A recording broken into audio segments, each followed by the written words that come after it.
Now, the Albanese government has vowed to overhaul Australia's privacy laws after last week's Optus hack. Good news. Now, nearly 10 million customers, as you know, had their personal information stolen, including passport, Medicare and driver's licence details. Earlier today, the Prime Minister reiterated Penny Wong's call for Optus to cough up and pay for their customers' new passports. The taxpayers shouldn't pay for this. So our view is very clear, and we'll continue to pursue that view. We await Optus to respond to our very clear written request to them. Now, the opposition says that their repeated calls for Labor to reform privacy laws previously have actually fallen on deaf ears. Let me bring in now the Shadow Communications Minister, Sarah Henderson, who joins us from Canberra. Good to talk to you again, Sarah. You've been proposing for months now reforms to the privacy laws. If they had been taken up and enacted, would they have prevented this hack or done anything to lessen the effects? Well, Chris, good afternoon and great to join you. And yes, as you say, Julian Leeser, the Shadow Attorney General, and myself have been calling for urgent online privacy law reform since July, picking up on the extensive work by our government. And look, while we can't say exactly in terms of the scope of the cyber attack, there is certainly the potential that if these laws had been enacted, Optus customers would have had the right to ask Optus to cease using their personal information, and Optus arguably would have had an obligation to provide full disclosure about the use of information, of personal information, including former customers. Because let's not forget, Chris, that Optus was holding information of former customers, probably without their knowledge.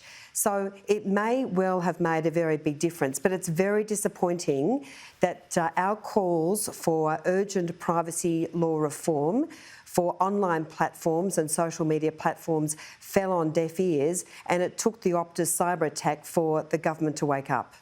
Yeah, well, it is good that you've done that work and there are some proposals on the table. Presumably then you'd welcome the fact the government's now looking at this, but the laws will have to go further, given what we know now through this Optus breach. They'll have to go further than what you'd proposed back in July.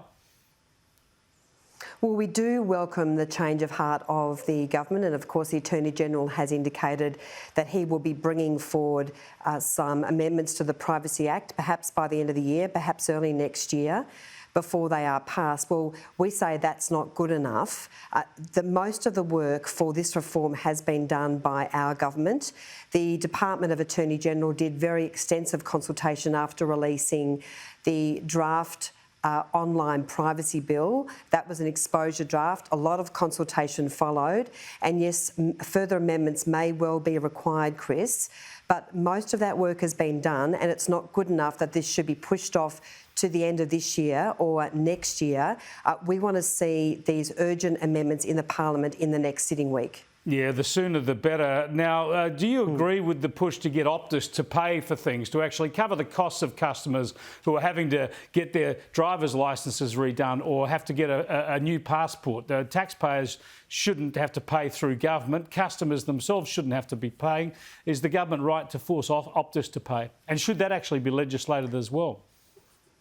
Well, I certainly don't agree with the government's original position, basically saying that Optus customers need to bear the cost of applying for a new passport. So I'm pleased that they have shifted their position.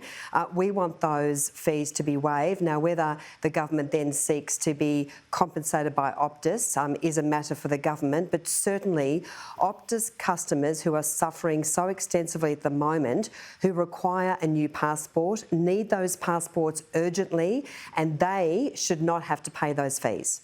Hey, just one last thing, Sarah. People in your hometown of Geelong would be pretty cock-a-hoop at the moment. Must be keen to get back down there. Oh, Chris, I'm absolutely delighted. The Geelong Cats is a mighty team. Wonderful to be there for the premiership win. Very sad, of course, to see Joel Selwood go as captain. We are a mighty team, so proud, of course, and looking for the back-to-back victory next year. I tell you what, he went out in style. What a fantastic leader Joel Selwood is. He just about deserves Australian of the Year after the way he handled that grand final and the aftermath. Thanks for joining us, Sarah. Absolutely. Yeah. Senator Yeah, thank you, Sarah Chris. Henderson there, Shadow Communications Minister.